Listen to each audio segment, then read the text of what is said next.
नमस्कार दोस्तों, स्वागत है आपका द ग्राउंड रिपोर्ट में। मैं हूं समीर आत्मज मिश्र। पिछले 2 साल से लगातार चर्चा में बना उत्तर पूर्व भारत का राज्य मणिपुर एक बार फिर चर्चा में आ गया है। चर्चा में इसलिए आ गया है दोनों वजहों से। 2 साल से वो चर्चा में इसीलिए है कि वहाँ लगातार हिंसा हो रही है, हिंसा की घटनाएं हो रही हैं। और अब अचानक चर्चा में फिर आया कि वहाँ जो राष्ट्रपति शासन लगा है, राष्ट्रपति शासन को ख़त्म करके वहाँ पर फिर से सरकार बहाली की कोशिशें शुरू हो गई हैं। और सरकार बहाली की कोशिशें शुरू कर रही है भारतीय जनता पार्टी। जी हाँ, भारतीय जनता पार्टी के कई विधायक, 10 विधायक जिनमें भारतीय जनता पार्टी के भी थे, कुछ दूसरी पार्टियों के थे, इन लोगों ने राज्यपाल से मुलाकात की बुधवार को और उनसे कहा कि सरकार बनाई जाए, यहाँ पर सरकार बहाली की कोशिशें की जाए। युमनाम राधेश्याम सिंह के नेतृत्व में ये विधायकों का प्रतिनिधिमंडल राज्यपाल से मिला। राधेश्याम सिंह खुद भी विधायक हैं और उन्होंने कहा कि सरकार यहाँ पे बनाई जाए। लेकिन और ये भी उनका दावा था कि हमारे पास 44-45 विधायक हैं। 60 सदस्यीय विधानसभा है मणिपुर की, यानी वहाँ विधानसभा में कुल 60 विधायक हैं और उनमें से 44 विधायकों के समर्थन की बात कही युमनाम राधेश्याम सिंह ने। हालांकि 44 विधायकों का समर्थन है और गए आप केवल 10 हैं, वो भी आपकी पार्टी के 5-6 विधायक ही हैं। तो ये दावा कितना पुख्ता है, कितना महत्वपूर्ण है और क्या वास्तव में 44 विधायकों का समर्थन आपके पास है, ये एक सवाल उठता है। लेकिन ये कोशिश शुरू हो गई है फिर से सरकार बनाने की। अच्छा, युमनाम राधेश्याम सिंह खुद दावा पेश करने के लिए नहीं गए थे, बल्कि उनसे अपील करने गए थे कि सरकार बनाने की कोशिशें की जाए, कि वहाँ पर बने, सरकार बहाली हो। राष्ट्रपति शासन लगा है और राष्ट्रपति शासन लगने के बाद भी कोई फ़ायदा नहीं है, क्योंकि मणिपुर में हिंसा लगातार जारी है। अभी 2 दिन पहले आपने देखा होगा कि मणिपुर के राज्यपाल के खिलाफ इतना ज़बरदस्त प्रदर्शन हो रहा था कि राज्यपाल को एयरपोर्ट से उतरकर अपने घर तक, यानी राजभवन तक, जो सरकारी आवास है उनका, वहाँ तक जाने के लिए वो सड़क मार्ग का सहारा नहीं ले पाए। हेलीकॉप्टर से उनको, यानी एक तरह से कहा जाए तो उनको एयर लिफ्ट कराया गया एयरपोर्ट से और राजभवन तक। तो ये तो मणिपुर की स्थिति है। मणिपुर के कई मंत्री, जो अब तो मंत्री नहीं रहे, लेकिन राष्ट्रपति शासन फरवरी में लगा दिया गया और उसके बाद विधानसभा निलंबित रखी गई है, भंग नहीं की गई है। कई मंत्री, जब सरकार थी एन बीरेन सिंह के नेतृत्व में, तो सरकार के कई मंत्री राजधानी छोड़कर दूसरी जगहों पर रह रहे थे। खतरा इतना उनको महसूस हो रहा था, अपने राज्य की जनता के से ही इतना खतरा महसूस हो रहा था। और ये खतरा क्यों महसूस हो रहा था कि सरकार पर ही, और ख़ासतौर पर मुख्यमंत्री एन बीरेन सिंह पर यह आरोप लगे कि उन्होंने मैतेई और कुकी, जो 2 बड़े समुदाय हैं वहाँ पर, उनके बीच में उन्होंने इतना जहर घोलने की कोशिश की, उस विवाद को, उस विभाजन को इतना बढ़ाने की कोशिश की कि वहाँ एक बिल्कुल स्थितियाँ जो है अभी भी प्रतिकूल बनी हुई है और हिंसा लगातार वहाँ जारी है। एक वीडियो भी वायरल हुआ है जिसमें मैतेई समुदाय को एक तरह से वो प्रोवोक कर रहे हैं कुकी के लिए, उस पर हिंसा के लिए। खैर, अब यहाँ महत्वपूर्ण बात यह है कि अभी 3 महीने पहले, यानी फरवरी में, 9 फरवरी को वहाँ पर मुख्यमंत्री ने इस्तीफा दिया और 13 फरवरी को वहाँ पर राष्ट्रपति शासन की घोषणा हुई। 3 महीने हुए हैं और अभी पिछले लोकसभा के सत्र में, बजट सत्र में, उसको अप्रूवल मिला है पार्लियामेंट से, राष्ट्रपति शासन को मंजूरी मिली है। लेकिन 3 महीने के भीतर ही सरकार बनाने की कोशिशें फिर से शुरू हो गई हैं। सरकार जब एन बीरेन सिंह के नेतृत्व में थी तो एन बीरेन सिंह ने ऐसे ही इतनी आसानी से इस्तीफा नहीं दिया। एन बीरेन सिंह के खिलाफ उनकी ही पार्टी के विधायक बगावत पर उतर आए थे। जो विपक्षी दलों के विधायक थे वो तो विरोध कर ही रहे थे, वो तो लगातार उनके इस्तीफे की मांग कर ही रहे थे, वो तो मणिपुर के बिगड़ते हालात को लेकर वहाँ पर चिंतित थे ही। लेकिन पार्टी के भी विधायक उनके खिलाफ हो गए और अविश्वास प्रस्ताव लाने की तैयारी हो गई। जब पता लग गया कि अब अविश्वास प्रस्ताव लाया जाएगा, विधानसभा का सत्र शुरू होने वाला था, तो फिर उस अविश्वास प्रस्ताव में एन बीरेन सिंह का मुख्यमंत्री पद से जाना तय था। ऐसी स्थिति में उन्होंने इस्तीफा दे दिया सत्र शुरू होने से पहले ही और सरकार वहाँ पर चली गई, राष्ट्रपति शासन लागू हो गया। तो अब जो विधायक, बीजेपी के भी विधायक इस कोशिश में लगे हुए हैं कि सरकार बनाई जाए, उन कोशिशों में जाहिर सी बात है कि एन बीरेन सिंह को नहीं बनाया जाएगा, ना ही एन बीरेन सिंह के किसी करीबी को बनाया जाएगा, किसी तीसरे व्यक्ति को ही बनाया जाएगा। किसको बनाया जाएगा ये अभी तय नहीं। और दूसरी ओर ये जो युमनाम राधेश्याम सिंह के साथ जो प्रतिनिधिमंडल विधायकों का गया था, उसमें एन बीरेन सिंह के बहुत करीबी माने जाने वाले कोई विधायक नहीं थे। तो ये माना जा रहा है कि वहाँ पर अपनी एक गुटबाजी है। लेकिन एन बीरेन सिंह को इतना ज़बरदस्त समर्थन प्राप्त है गृह मंत्री अमित शाह का और प्रधानमंत्री नरेंद्र मोदी का। आपको याद होगा कि 2 साल से हिंसा की आग में जल रहा मणिपुर मुख्यमंत्री के ऊपर आंच तक नहीं आई। विपक्ष लगातार मांग करता रहा कि उनका इस्तीफा लिया जाए। संसद का विशेष सत्र बुलाया गया मणिपुर पर चर्चा करने के लिए पिछले लोकसभा में, आपको याद होगा।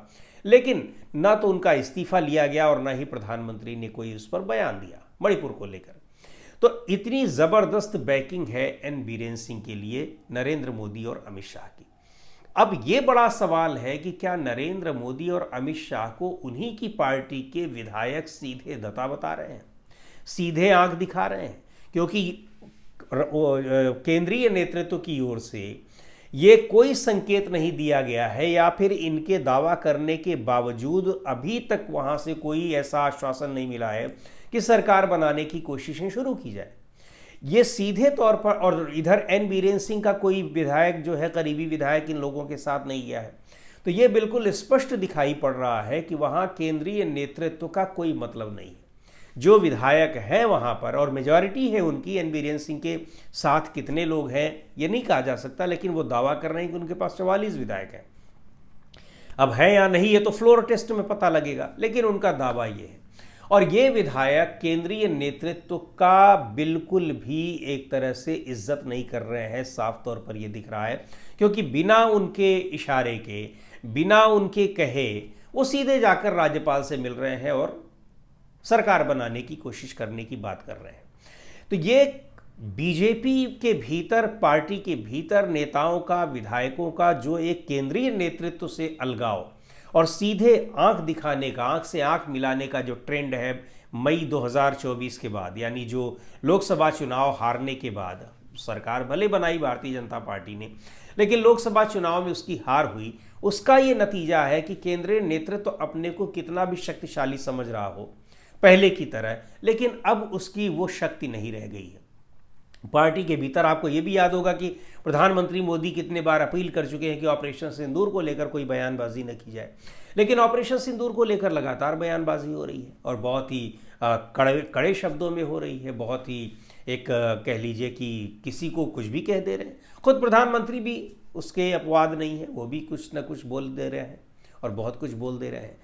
लेकिन जिस तरीके से प्रधानमंत्री मोदी को और गृह मंत्री अमित शाह को पूरी तरह से इग्नोर करते हुए मणिपुर के विधायकों ने सरकार बनाने की कोशिशें शुरू की हैं, वो अपने आप में बता रहा है कि केंद्रीय नेतृत्व की पकड़ कितनी कमज़ोर हो चुकी है ग्राउंड लेवल पर या राज्य के स्तर पर, अपनी पार्टी के भीतर, अपने नेताओं के बीच में। अच्छा, दूसरी बात ये भी है कि जब मणिपुर न तो प्रधानमंत्री जा रहे हैं न गृह मंत्री जा रहे हैं, तो वहाँ के लोगों को भी लग रहा है कि जब हमको हमारे ही हालात पर छोड़ रखा है, यहाँ पर विधायकों के घर फूंक दिए जा रहे हैं, मंत्रियों के घर फूंक दिए जा रहे हैं, मंत्री विधायक अपने घर में, राजधानी में नहीं रह पा रहे हैं, तो कोई उनका ख्याल लेने के लिए नहीं आ रहा है, कोई उनका हालचाल नहीं पूछ रहा है। ऐसी स्थिति में किस बात का केंद्रीय नेतृत्व? तो फिर उसको और उसका इंतज़ार करते रहे कि शायद केंद्रीय नेतृत्व से इशारा मिलेगा तो ये लोग अपना सरकार बनाने की कोशिश शुरू करेंगे, लेकिन नहीं इशारा मिल रहा है। देखते देखते 3 महीने बीत गए और कोशिश ये है केंद्रीय नेतृत्व की कि वो लगातार मणिपुर में राष्ट्रपति शासन लगाए रखे, क्योंकि जब वहाँ पर 2027 में वहाँ भी चुनाव होने हैं और चुनाव में भारतीय जनता पार्टी को जीत की कहीं से कोई उम्मीद दिखाई नहीं पड़ रही है। ऐसी स्थिति में अब या तो, और यही स्थिति वहाँ के बीजेपी के विधायकों को भी दिख रही है, तो उनको लग रहा है कि वैसे ही कोविड में 2 साल चले गए, कुल मिलाकर 1 साल का उनको कार्यकाल मिला, तो अगर सरकार बन जाती है तो कम से कम साल, 1.5 साल, 2 साल का वक्त उनको और भी मिल जाएगा सरकार में बने रहने का, उससे फ़ायदा होगा। और हो सकता है कि उन विधायकों को, लोकल विधायक जो लोग हैं, उनको ये विश्वास हो कि इस बीच में वो इतना वहाँ पर अपनी स्थिति, अपना स्टैंड मजबूत कर लेंगे कि चुनाव में वो आसानी से उतर सकते हैं। क्योंकि अभी जो कुछ हुआ उसकी नाराज़गी, पूरा जो कानून व्यवस्था हो वहाँ की या जो हिंसा हो रही हो, उसके लिए पूरी तरह से एन बीरेन सिंह को, मुख्यमंत्री जो थे, उनको जिम्मेदार ठहराया जा रहा था और उनके बाद अगर किसी को ठहराया जा रहा था तो गृह मंत्री अमित शाह को और प्रधानमंत्री नरेंद्र मोदी को। तो इन विधायकों को ये लगता होगा कि एन बीरेन सिंह ने तो इस्तीफा ही दे दिया है, दोबारा वो मुख्यमंत्री बनेंगे नहीं। अब जो मुख्यमंत्री बनेंगे वो राज्य की जनता को इतना समझा लेंगे कि भाई जो गलत था उनको हमने हटा दिया है और अब हम नए सिरे से इन सब चीज़ों पर वार्ता कर रहे हैं, बातचीत कर रहे हैं, जो कुछ भी है। तो उनकी ये कोशिश है कि कम से कम चुनाव में जाने का एक ग्राउंड तो तैयार हो जाएगा। अभी की स्थिति में तो चुनाव के मैदान में जाने की हिम्मत नहीं पड़ रही। आपने देखा होगा कि मणिपुर में लोकसभा चुनाव के दौरान गृह मंत्री अमित शाह और प्रधानमंत्री नरेंद्र मोदी वहां चुनाव प्रचार तक करने नहीं गए। बीजेपी के तमाम बड़े नेता कोई भी नहीं गया वहां पर प्रचार करने, इसलिए कि उनको डर था कि विरोध जो है वो कहीं आक्रामक न हो जाए। और यही विरोध, यही डर भारतीय जनता पार्टी के स्थानीय नेताओं को भी लगा हुआ है। तो एक तो ये है कि पकड़ ढीली तो हुई ही है, लेकिन दूसरी ओर ये भी है कि इन नेताओं को लग रहा है कि केंद्रीय नेताओं के भरोसे हम रहे तो फिर हमारा पूरा का पूरा आधार ही जो है वो यहाँ से खिसक जाएगा, दोबारा लौट कर नहीं आएगा। तो कम से कम चुनाव में जाने से पहले हम अपने को कुछ मजबूत कर लें और कुछ ग्राउंड लेकर जाएं, कुछ मुद्दे लेकर जाएं और कुछ बताने के लिए जाएं कि हमने ये किया, ये कोशिश हमने वहाँ पर मणिपुर में हिंसा को ख़त्म करने की है। तो ये तमाम वजहें हो सकती हैं कि सरकार बनाने की कोशिशें एक बार फिर बीजेपी ने शुरू की हैं, लेकिन केंद्रीय नेतृत्व से उसको किसी तरह की हरी झंडी नहीं मिली है। तो दोस्तों, आज की इस वीडियो में इतना ही। अगले वीडियो में फिर मिलेंगे एक नए विषय के साथ, एक नए मुद्दे के साथ। द ग्राउंड रिपोर्ट के यूट्यूब चैनल को आपने अब तक सब्सक्राइब न किया हो तो ज़रूर कर लें। हमारे वीडियोज़ को लाइक करें, शेयर करें और अपने सुझाव भी हमें ज़रूर भेजें।